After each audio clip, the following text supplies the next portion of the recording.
Assalamualaikum warahmatullahi wabarakatuh.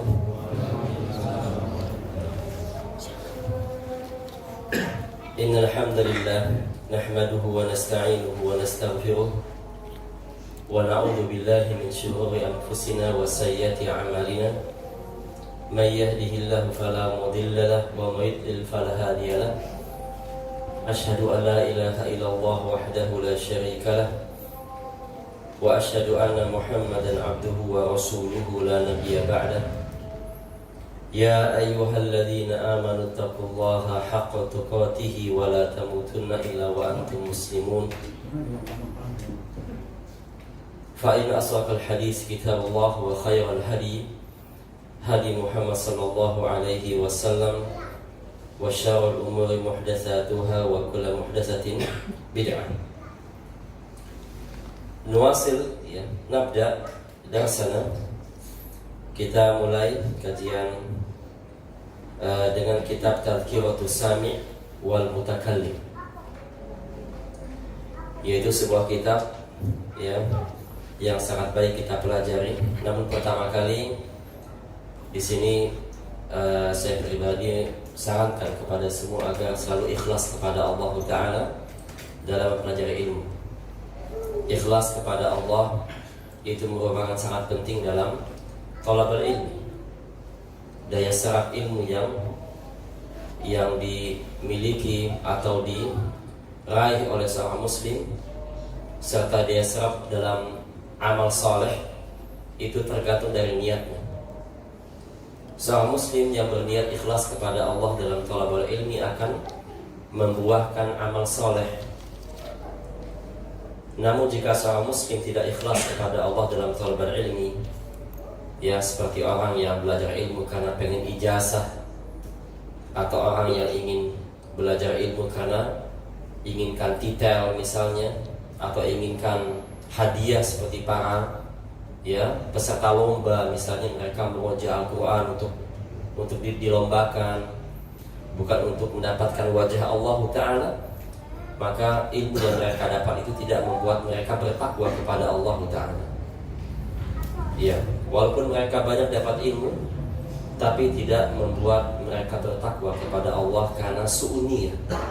Oleh karena itu, dalam setiap amal yang akan kita lakukan, terutama dalam saat ini, yaitu kita belajar ilmu, yaitu untuk bertakwa kepada Allah Ta'ala, ikhlas kepada Allah.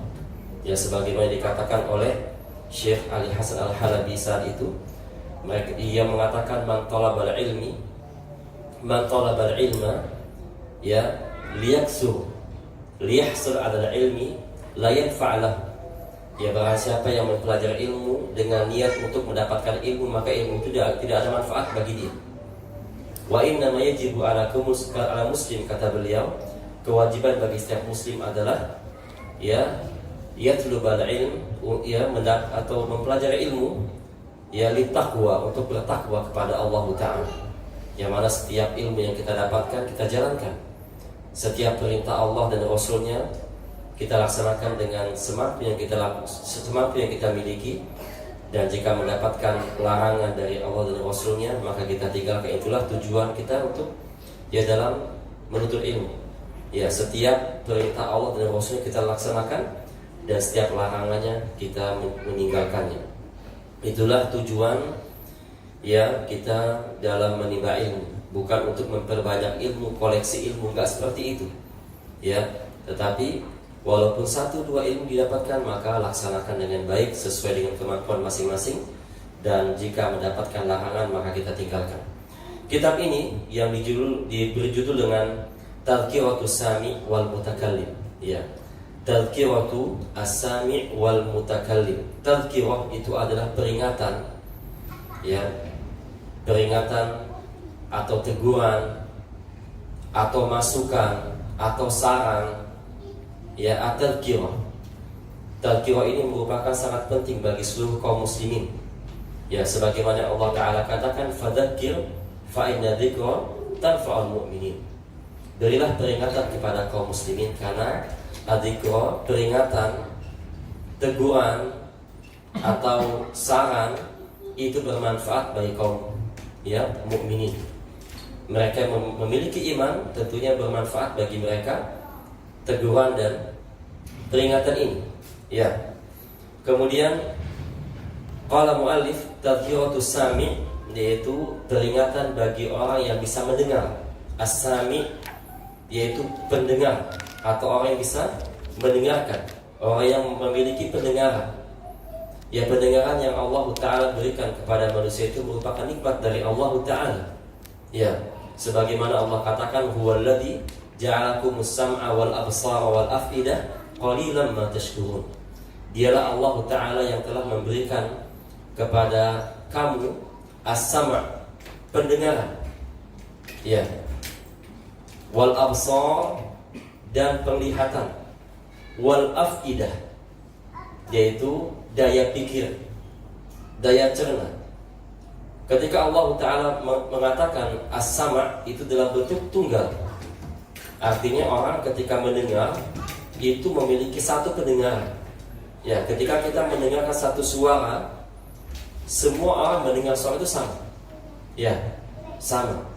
Mendengar adzan, mendengar suara kendaraan, klakson, misalnya sama semua. Yang masuk di kuping orang itu sama semua. Ya, kemudian Allah Ta'ala mengatakan wal absar, dan mata. Ya, Allah menyebutkan dengan bentuk jamak. Artinya apa? Daya pandang orang berbeda-beda. Ya, ketika orang melihat Monas misalnya, ya, ada yang melihat emasnya, ada yang melihat batangnya, ada yang melihat macam-macam. Itu menunjukkan bahwa setiap mata memiliki sisi pandang yang berbeda.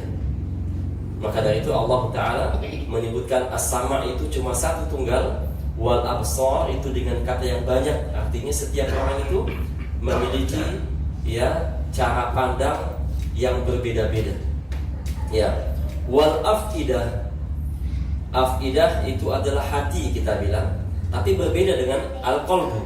Ya, al-afidah itu adalah suatu, ya, daya pikir untuk mencerna sesuatu yang kita lihat dan kita dengar. Itu namanya al-afidah atau fuad kita bilang. Karena setiap orang yang mendengar sesuatu maka cara pikirnya berbeda-beda. Maka dari itu Allah Ta'ala menyebutkan al-afidah dengan bentuk kata jamak. Ya, ketika kita mendengar si A beda daya pikirnya, si B cara berpikirnya berbeda, si C beda lagi, si D beda lagi, seperti itu. Itu merupakan nikmat dari Allah. Dan tiga hal ini itu merupakan sumber hidayah yang Allah Ta'ala berikan kepada kaum muslimin. Setiap hidayah yang masuk dalam hati al-qalbu itu melalui as-sama' wal absar, melalui pendengaran dan penglihatan. Ya, kalau orang tidak memiliki pendengaran, tidak memiliki penglihatan, gak bisa belajar dia itu udzur. Ya, dia memiliki udzur yang sangat besar. Tapi kalau orang masih memiliki pendengaran walaupun gak punya mata, gak punya penglihatan, masih dia wajib untuk belajar. Ya, atau orang memiliki mata tapi gak memiliki pendengaran, masih wajib belajar dengan matanya. Tapi kalau dua-duanya gak ada, maka udzurnya lebih besar lagi di hadapan Allah Ta'ala.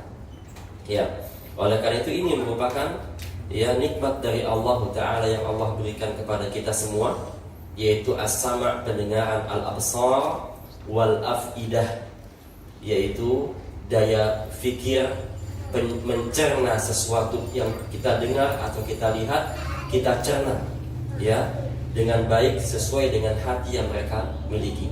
Kalau hati seseorang itu baik, maka dia akan mencerna apa yang dilihat dan dia dengar itu baik. Ya, penglihatan sama semua. Kita melihat kendaraan mobil misalnya, ya, pendengaran sama klakson. Tetapi daya cerna setiap orang itu berbeda-beda sesuai dengan hati yang mereka miliki. Kalau hatinya baik, maka dia akan mencerna apa yang dilihat dan dengar itu baik pula. Ya. Kemudian kalau hati itu tidak baik, banyak rusak atau banyak hal-hal yang mengotori hati, maka apa yang dia lihat dan dia dengar itu juga dicerna dengan buruk pula. Ya, sebagaimana Rasul katakan, inna fil jasad mudghah, ya, idza fasadat, idza saluhat, salu jasad kulluh, wa idza fasadat, fasada jasad kulluh, ala wa hiya al-qalb. Ya, dalam hati manusia ada sepotong daging, yang mana jika dia baik maka pendengarannya, penglihatannya, dan cara dia mencerna, berpikir juga baik. Tapi kalau dia buruk maka buruk semua. Ya, oleh karena itu mu'allif dalam kitab ini Tadhkiratus Sami artinya adalah mengingatkan bagi orang yang bisa mendengar. Ya, bagi orang yang memiliki pendengaran, baik apakah dia memiliki penglihatan atau tidak, maka ini adalah kitab yang diberikan atau ya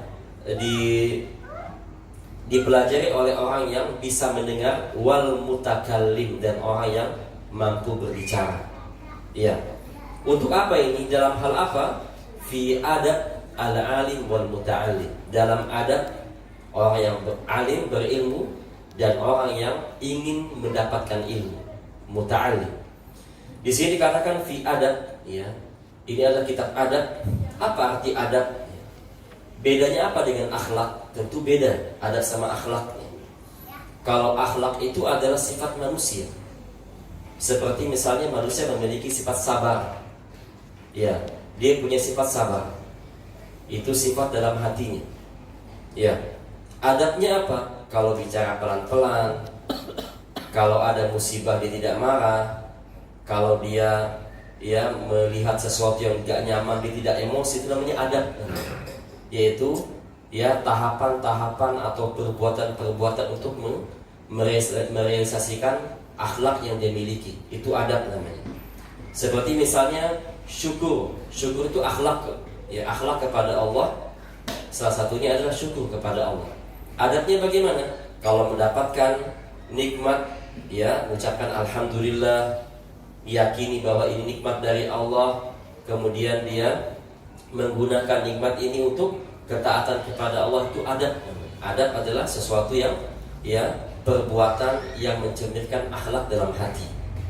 Ya, inilah ya, ini merupakan kitab adab, ya, bukan kitab akhlak. Ada lagi kalau kitab akhlak. Kalau akhlak ihsan, sabar, syukur, ya. Kemudian roja, berharap kepada Allah, itu berbeda nanti. Kalau adab adalah langkah-langkah untuk mencapai atau untuk mengaplikasikan akhlak yang dimiliki dalam hati. Fi adabil alim, ya, dalam pembahasan adab orang berilmu. Al-alim, yaitu orang berilmu. Beda orang arif dengan alim. Beda lagi fahim, ya. Arif, alim, fahim, beda artinya. Kalau fahim itu orang yang mengerti sesuatu, dia faham, ya, tapi dia belum melakukan ilmu itu. Kalau arif juga sama, dia mengetahui ilmu, tapi dia belum mengamalkan ilmu itu. Tapi kalau alim, dia paham dengan ilmu dan dia mengamalkan ilmu itu, namanya alim. Ya, makanya alim itu lebih tinggi derajatnya daripada orang yang fahim dan yang arif. Ya, sebagaimana dikatakan oleh para ulama, di antara Syekh bin Baz rahimahullah mengatakan, laisal alim likasratil ilmi, wa innamal alima man ya'riful haqq faya'mal bihi walau kana qalil ilmi. Ya, beliau mengatakan laisal alim likasratil ilmi. Orang alim itu bukan diukur dengan orang banyak ilmu. Ya, wa innamal alim, tetapi orang alim itu adalah man ya'riful haqq, orang yang belajar ilmu. Setiap dia mengenal ilmu, mengetahui ilmu, faya'mal bihi, langsung dia kerjakan. Walau kana qalila al-ilmi, walaupun sedikit ilmu yang dia miliki, itu orang alim. Nah, maka dari itu, ya, salah satu tujuan kita belajar ilmu adalah yaitu untuk menjadi orang alim yang bertakwa kepada Allah. Setiap ilmu yang kita dapatkan, maka kita melaksanakan ilmu tersebut walaupun sedikit yang kita dapatkan. Ya, sebagaimana para sahabat radhiyallahu anhum ketika belajar ilmu bersama Rasulullah, tidak banyak-banyak, cuma 10 ayat belajar, dan mereka tidak menambah 10 lagi sampai mereka benar-benar paham dan mengamalkan ilmu tersebut serta mengajarkan kepada keluarga mereka. Ya, itulah metode para sahabat dalam belajar. Mereka bukan koleksi ilmu, tidak. Mereka bukan para kolektor ilmu, tidak. Tapi mereka mengimbangkan antara ilmu dan amal. Ya, Mereka belajar bersama Rasulullah, mereka paham apa yang Rasul katakan, ya 10 ayat, kemudian mereka tidak nambah 10 lagi atau lebih dari itu sebelum mereka mengamalkan ilmu tersebut. Nah, itulah tujuan belajar ilmu, ya, bukan menjadi kolektor ilmu, ya, sehingga ketika ditanya ilmu apa saja dia bisa menjawab, gak seperti itu tujuannya. Tetapi sedikit ilmu laksanakan, ya, sedikit yang kita pelajari berupa perintah laksanakan, berupa larangan tinggalkan. Itulah, ya, tujuan belajar ilmu, yaitu bertakwa kepada Allah Subhanahu wa taala. Kemudian wal muta'allim, ya, ada tambahan tak di sana, ya, dan tasydid muta'allim dari kata alima, ta'allama, artinya apa? Berusaha untuk mendapatkan ilmu, ya, ta'allama, berusaha dalam tahapan untuk mendapatkan ilmu. Seperti Allah Ta'ala katakan, man yatasabbar, ya, man tasabbar sabbarahu Allah Ta'ala. Man yatasabbar, barang siapa yang berusaha untuk sabar, maka Allah membuat dia sabar. Ya, ada kata ta, ada kata shin, tasdid, ya, kalau kita baca bahasa Arab itu ada kata ta tambahan, karena bahasa Arab itu kebanyakan ada 3 kata, alima, arafa, dakhala, gitu ya. Kalau tambahan ta di depan terus ada tasydid, ya, itu namanya berusaha untuk, ya, melakukan.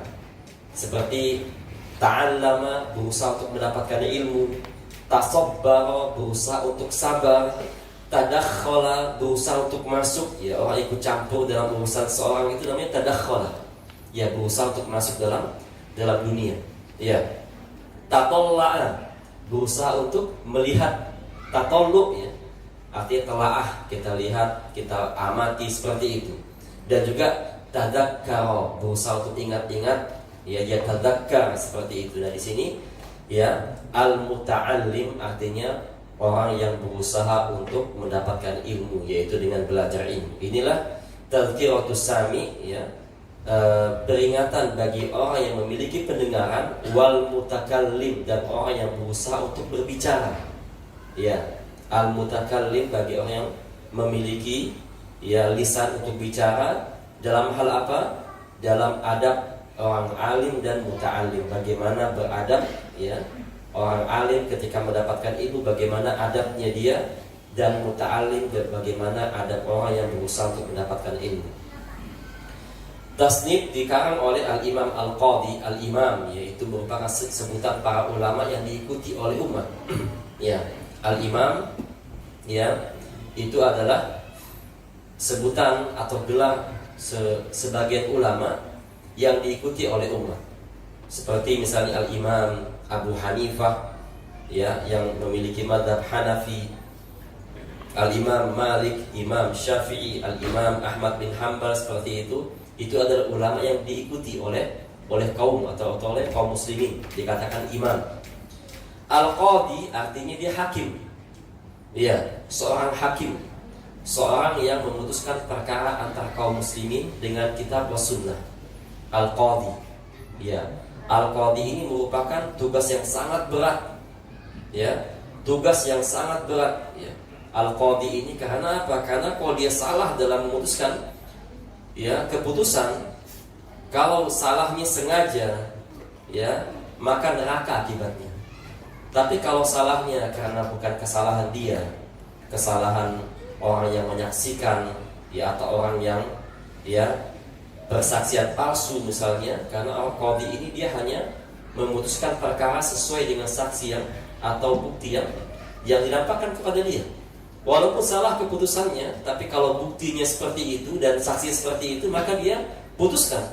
Itu bukan salah dia, walaupun kenyataan itu salah, ya, karena seorang qadhi itu hanya boleh menghukum dengan bukti dan saksi sesuai dengan zahir yang dia lihat dan dia dengar, ya. Dan qadhi ini merupakan tugas yang sangat berat, ya. Tugas yang sangat berat dipikul oleh kaum muslimin. Itulah salah satu mengapa Imam Abu Hanifah dipenjara, ya. Imam Abu Hanifah dipenjara selama puluhan tahun, 30 tahun. Kenapa? Karena ditunjuk menjadi qadhi, gak mau. Iya. Karena apa? Qadhi ini di dalam hadis Nabi SAW dibangkitkan pada hari kiamat, ya, seorang qadhi ini ketika begitu banyak masalah yang dia atau begitu banyak resiko yang dia hadapi, seolah-olah dia tidak berharap atau berangan-angan, ya, berangan-angan, seolah dia tidak pernah memutuskan satu perkara pun antara manusia. Ya, maka dari itu Imam Abu Hanifah rahimahullah yang dipenjara dan meninggal di penjara beliau ini, dan beliau meninggal dalam keadaan sujud, ya. Ketika usia sudah mulai tua, kemudian walaupun beliau di penjara tapi tetap mengajarkan umat, mengajarkan kaum muslimin dengan ajaran-ajaran akidah, ya, tafsir, hadis, fikih seperti itu, sehingga beliau menjadi imam besar yang kita sebut dengan mazhab Hanafi.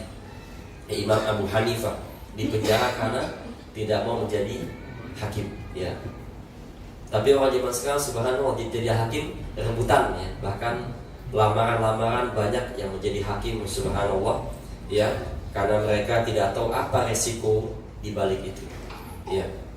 Maka dari itu Imam Abu Hanifah rahimahullah itu tidak mau menjadi hakim, dipaksa oleh khalifah pada saat itu, tidak mau, maka beliau dipenjara dan meninggal wafat di penjara rahimahullah taala, ya. Tetapi walaupun di penjara, tapi beliau bisa mengajar dan bisa menyampaikan ilmu sehingga lahiriah yang disebut dengan mazhab Hanafi. Ya, kalau kita memahami atau mempelajari mazhab Hanafi itu adalah orang-orang yang orang-orang mazhab Hanafi itu rata-rata itu akal pikirannya itu, ya, pintar semua. Kita lihat mazhab Hanafi itu kalau beliau ini kalau memahami dalil itu dengan akalnya itu sangat tinggi, ya, pemahamannya. Ya, itulah mazhab Imam Abu Hanifah. Ya. Kemudian beliau mengatakan, ya, Al-Imam Al-Qadhi Badruddin, namanya Badruddin Muhammad bin Ibrahim bin Sa'dillahi ibni Jama'ah Al-Kinani, ya, Al-Kinani Asy-Syafi'i. Nah, beliau ini bermadzhab Syafi'i, ya. Beliau ini bermadzhab Syafi'i. Mazhab itu semuanya sama. Artinya apa? Semua mazhab itu mengarahkan umat kepada surga. Tidak ada yang mengarahkan kepada neraka. Artinya antum kalau mau mazhab Hanafi ya silahkan, mau mazhab Maliki ya silahkan, mazhab Syafi'i silahkan, mazhab Hambali juga silahkan. Ya, karena semua imam itu adalah imam ahlus sunnah. Imam-imam ahlus sunnah yang mengajarkan kebaikan, mengajarkan Quran dan sunnah. Ya, tidak ada sesat di antara mereka, tidak ada. Semuanya imam ahlus-sunnah. Dan kebanyakan kaum muslimin, ya, perlu kita perhatikan juga zaman sekarang, ya, mereka suka fanatik dengan mazhab. Itu gak boleh, ya. Muslim tidak boleh fanatik dengan mazhab, ya.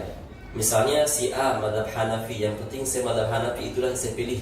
Tidak boleh seperti itu, kecuali kalau tidak bisa mentelaah mazhab lain, ya. Atau dia mazhab Maliki misalnya, saya mazhab Maliki, apapun pendapat Imam Malik saya ikuti.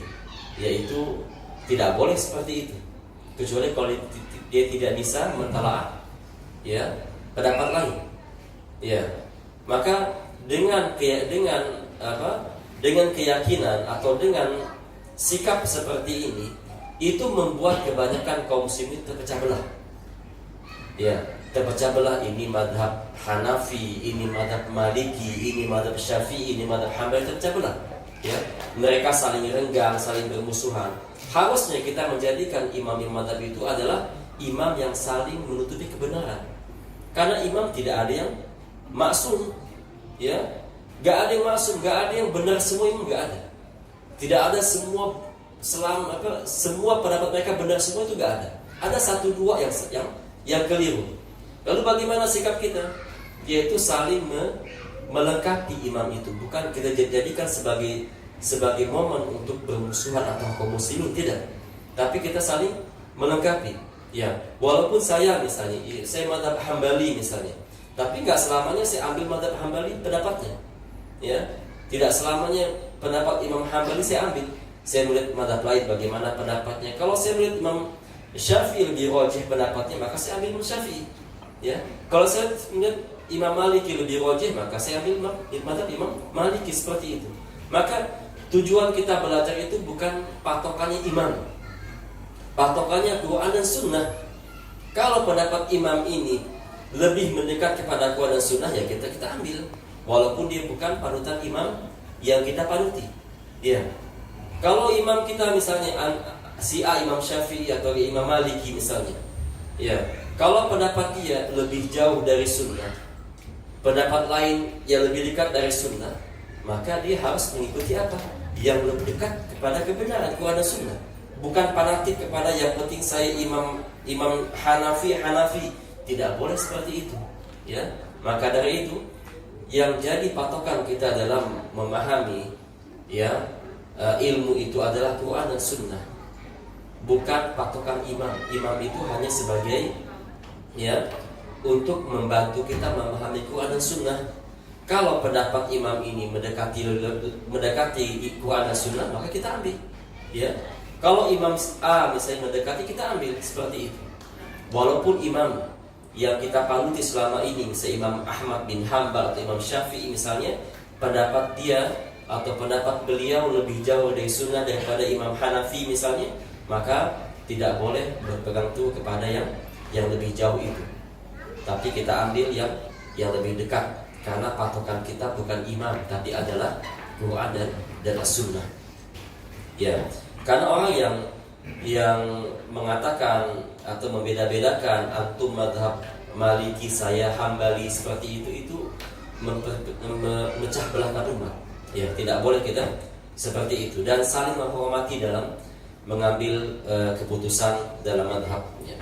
Ini merupakan Imam Al-Qadhi Badruddin Muhammad bin Ibrahim. Ini adalah ulama bermadzhab Syafi'i, ya, dan itu boleh kita menisbatkan nama kita kepada ulama, yaitu boleh saja. Misalnya ustadz kita namanya Muhammad Asy-Syafi'i misalnya, nggak apa-apa, atau Muhammad Al-Hanafi misalnya, nggak apa-apa.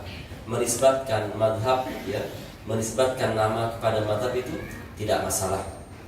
Ya, atau menisbatkan kepada Sunni misalnya, atau menisbatkan kepada tempatnya, misalnya kita bilang Al-Makki atau Al-Madani misalnya, Al-Iraqi misalnya, itu tidak masalah, ya.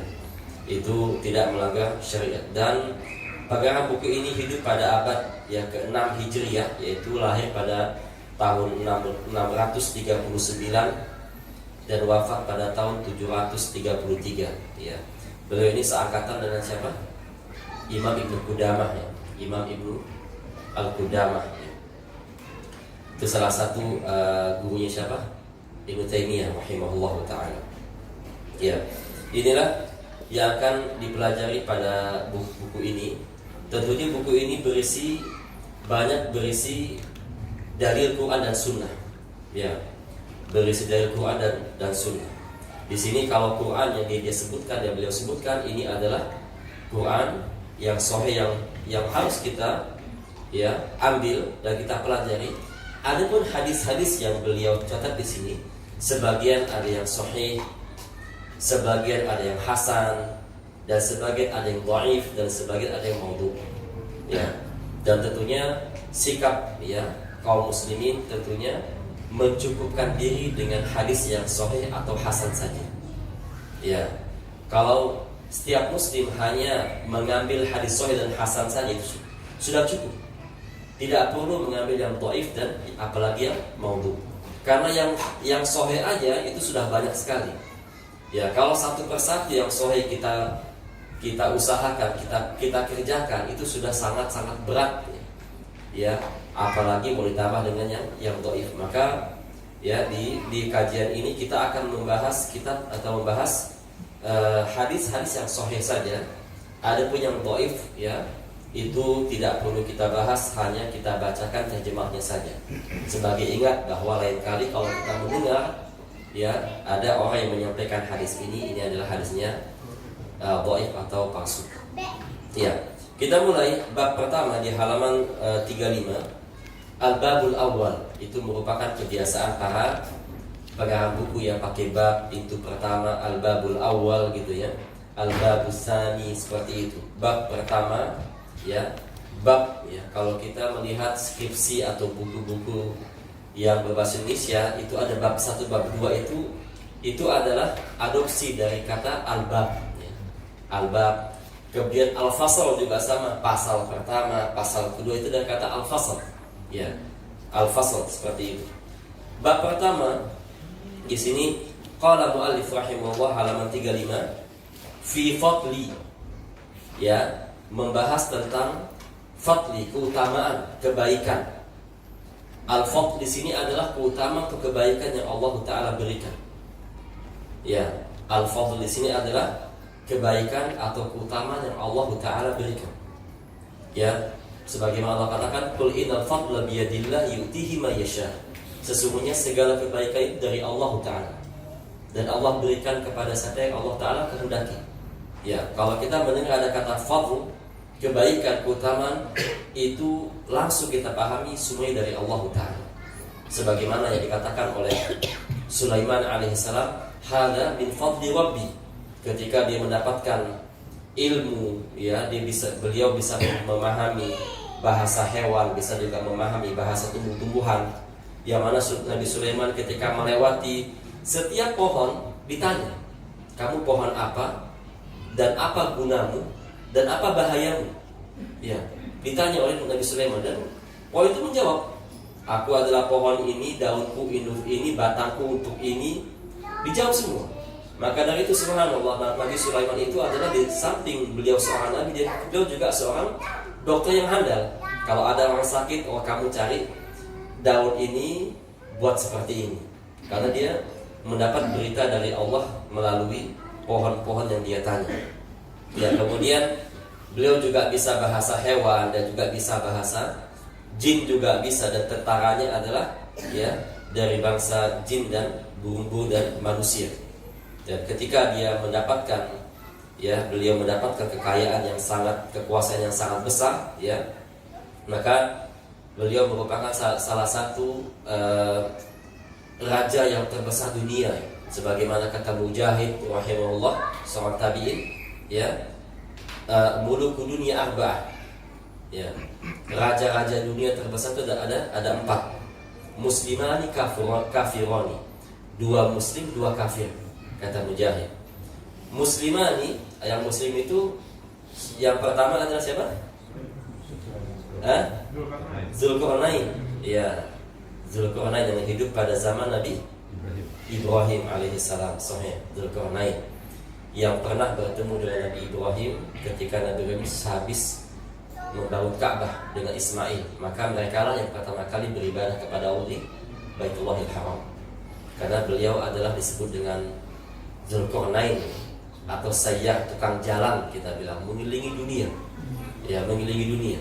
Itu raja muslim, ya, yang terbesar pertama. Yang kedua adalah Nabi Sulaiman alaihissalam.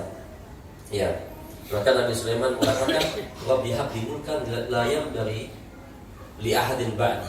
Ya Allah, berilah aku kekuasaan yang tidak pantas diberikan kepada orang setelahku. Karena apa? Karena beliau tahu kalau orang setelahnya diberikan kekuasaan seperti itu akan kufur kepada Allah, akan sombong. Maka dari itu inilah doanya Nabi Sulaiman ketika Rasulullah SAW, ya, bertemu dengan jin dan beliau ingin memperkenalkan jin kepada sahabatnya, maka Rasul ingat dengan doa itu, maka Rasul tidak jadi, ya, tidak mau melebihi Nabi Sulaiman alaihissalam. Itu sikap tawadhu'nya Rasulullah sallallahu alaihi wasallam. Kemudian adapun raja dunia yang kafir, yang pertama siapa? Namrud, ya, sahih, Namrud, yaitu yang hidup pada zaman Nabi Ibrahim alaihissalam, yang tinggal di mana? Di Irak, Babilonia, sahih, Babilonia. Di Irak Namrud, kalau di Mesir Fir'aun pertama pada saat itu di zaman Nabi Ibrahim, ya, Fir'aun pertama yang menghadiahkan Sarah, seorang budak, ya, yang bernama Hajar. Konon wallahu alam, dalam sejarah katanya Hajar itu adalah anaknya Fir'aun atau budaknya Fir'aun, ya. Ya, walaupun kalau benar itu anaknya Fir'aun, tapi Hajar ini melahirkan siapa? Nabi Ismail, dan melahirkan siapa? Nabi Muhammad SAW. Ya, gak masalah, ya, walaupun anak. Kalau kita melihat ya sebagian tradisi di Indonesia, yang mana tradisi militer, tentara itu kalau mau menikah, ya yang pengalaman yang saya dapati tentara, apakah antara darat atau udara atau laut, ketika mereka mau menikah dengan seorang wanita, maka tim tentara ini akan menelusuri wanita ini apakah ada keturunan atau tidak, ya. Nggak masalah mau keturunan komunis atau Fir'aun kan nggak masalah, kalau dia muslim aja nggak masalah gitu. Sama juga Nabi Ismail, ya, ibunya wallahu alam katanya adalah anaknya Fir'aun dan menurunkan, ya, generasi atau menurunkan anak yang bernama Nabi kita Muhammad SAW. Nggak masalah mau anaknya komunis kah, anaknya Fir'aun kah gitu, ya, anaknya Namrud kan nggak masalah. Yang penting dia muslim. Terus raja yang kedua siapa? Raja kafir terbesar kedua siapa? Dia juga hidup di zaman Nabi Sulaiman. Iya, yang sebut dengan bukan, ya. Ya namanya Bukhtanasar. Bukhtanasar. Beliau yang, ya, lawannya Nabi Sulaiman alaihissalam. Masing-masing empat ini sezaman, dua sezaman. Ya. Maka dari itu ketika Nabi Sulaiman meminta kepada Allah kekuasaan, ya, yang tidak pantas diberikan oleh orang setelahnya, ya, karena Nabi Sulaiman mengetahui bahwa orang yang mendapatkan kekuasaan seperti ini akan kufur kepada Allah. Ya. Dari sini kita kembali kepada kitab fi fadli, yaitu dalam keutamaan. Keutamaan itu milik Allah Ta'ala. Al-ilmi, ya, keutamaan ilmu. Ilmu itu, ya, ada dua macam. Ada ilmu namanya sifat Allah, ada ilmu yang bukan sifat Allah Ta'ala. Ya. Karena di antara sifat Allah itu adalah al-ilm. Diambil dari nama Innallaha Sami'un Alim. Allahul Alim min sifatihi al-ilm. Ya, al-ilmu di sini adalah salah satu sifat Allah Ta'ala yang Allah turunkan. Ya, semua syariat yang Allah turunkan berupa Quran dan Sunnah itu merupakan sifat Allah Ta'ala. Adapun ilmu buatan manusia itu makhluk namanya. Ya, seperti manusia bisa buat apa, bisa inovasi apa, bisa kreasi apa, itu makhluk. Karena Allah Ta'ala menciptakan manusia dan juga menciptakan perbuatannya. Tetapi kalau ilmu, ya, berdasarkan Quran dan Sunnah, itu merupakan sifat dari sifat-sifat Allah Ta'ala. Fi fadlil ilmi, keutamaan ilmu, wal ulama, dan ulama. Ya, tadi kita katakan al-alim, jamaknya adalah al-ulama. Wa fadli ta'limihi, dan keutamaan mengajarkan ilmu. Subhanallah. Mengajarkan ilmu itu merupakan kebaikan dari Allah Ta'ala. Ya, mengajarkan ilmu itu merupakan kebaikan dari Allah, keutamaan dari Allah. Jangan pernah meremehkan orang yang mengajarkan ilmu, walaupun dia mengajarkan cuma abata. Ya, jangan pernah. Ya, karena Allah Rasul mengatakan innallaha wa malaikatahu wa ahlus samawati wal ardi hatta al-hitan fil bahr yusalluna ala mu'allimil khair ala mu'allimin nas al khair. Sesungguhnya Allah, malaikat-malaikatnya, dan penghuni langit, penghuni bumi, bahkan semut yang di lubangnya, dan bahkan, ya, ikan yang di lautan itu berselawat kepada siapa? Pengajar kebaikan. Ya, maka dari itu guru-guru yang mengajarkan kebaikan, apakah guru TK atau SD atau SMA dan seterusnya, itu jangan pernah meremehkan guru itu. Ya, karena dia mengajar kebaikan. Karena sebab guru ini dunia menjadi aman.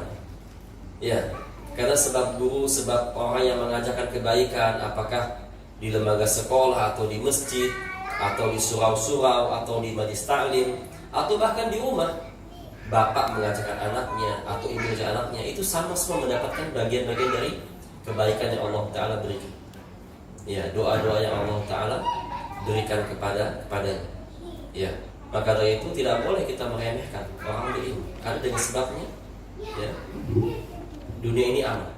Dan bahkan sebaliknya, orang tidak berilmu atau orang yang mengajarkan keburukan, apakah mengajarkan secara langsung dengan mengajarkan kepada orang lain, atau dia mengajarkan dengan beri contoh keburukan kepada orang lain, ini menjadi sebab bencana ya, yang turun dari langit.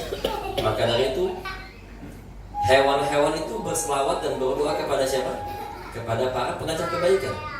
Dan sebaliknya, hewan-hewan itu melaknat para pengajar keburukan dan pelaku keburukan. Karena apa? Karena gara-gara mereka Allah menurunkan musibah, sehingga efek dampak negatifnya kena mereka juga. Ya. Dan sebaliknya, kalau orang yang mengajarkan kebaikan, sehingga dengan sebab inilah Allah membuat dunia ini aman, bumi ini aman. Yang merasa aman siapa? Hewan juga. Maka dari itu mereka berdoa kepada para pengajar kebaikan. Ya. Wa ta'alumihi, dan mengajar atau belajar ya ilmu. Ya.